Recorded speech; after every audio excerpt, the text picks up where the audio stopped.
Jinko le dinosaure, deuxième partie. Jinko avait quitté le grand souffleosaure.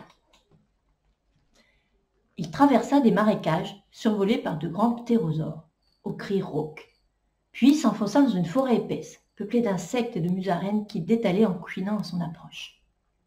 Enfin, Jinko arriva au bord d'une vaste plaine.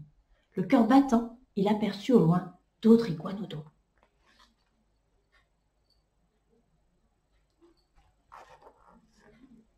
Mais ce n'était pas son clan. En s'approchant, il fut accueilli par des rugissements hostiles. Comme il insistait, le chef vint lui barrer le chemin. Grande griffe ou pas, Jinko jugea plus sage de battre en retraite. Il se contenterait pour le moment de les suivre en distance. Peu après, se présenta pour Jinko l'occasion de prouver sa force et son courage. Alors que les iguanodons traversaient une rivière, un énorme crocodile jaillit de l'eau boueuse.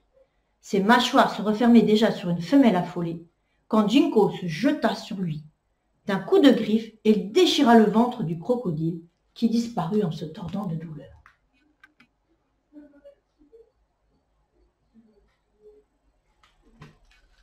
À partir de ce jour, Jinko fut adopté par le clan, où son influence grandit peu à peu.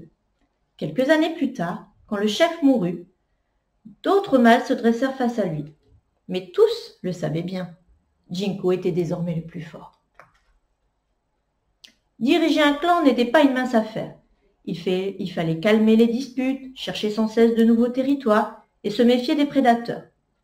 Chaque soir, à l'heure de boire, Jinko s'approchait en premier du point d'eau. Après avoir inspecté les lieux, il poussa un cri bref et les autres arrivaient en se dandinant. Tous les ans, il conduisait le troupeau vers la plage où les femelles creusaient leur nid. Dès les premières éclosions, Jinko constata avec plaisir que plusieurs petits avaient hérité de sa grande griffe.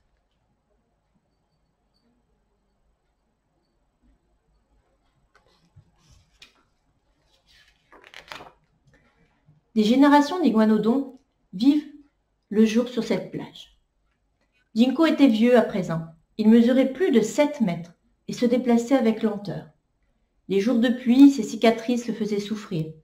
Un mâle plus jeune convoitait la place de chef. Plusieurs fois déjà, Jinko avait dû le rabrouer. Un soir, la dispute éclata. Les deux mâles se dressèrent et se bousculèrent. Il y eut de terribles cris, des coups de patte et des claquements de mâchoires. Mais Jinko n'était plus si agile, et l'autre avait des griffes encore plus longues. Le vieil iguanodon fut obligé de reculer. Il n'était plus le chef comme autrefois. Il reprit l'habitude de se tenir à l'écart du clan. Fin de la deuxième partie.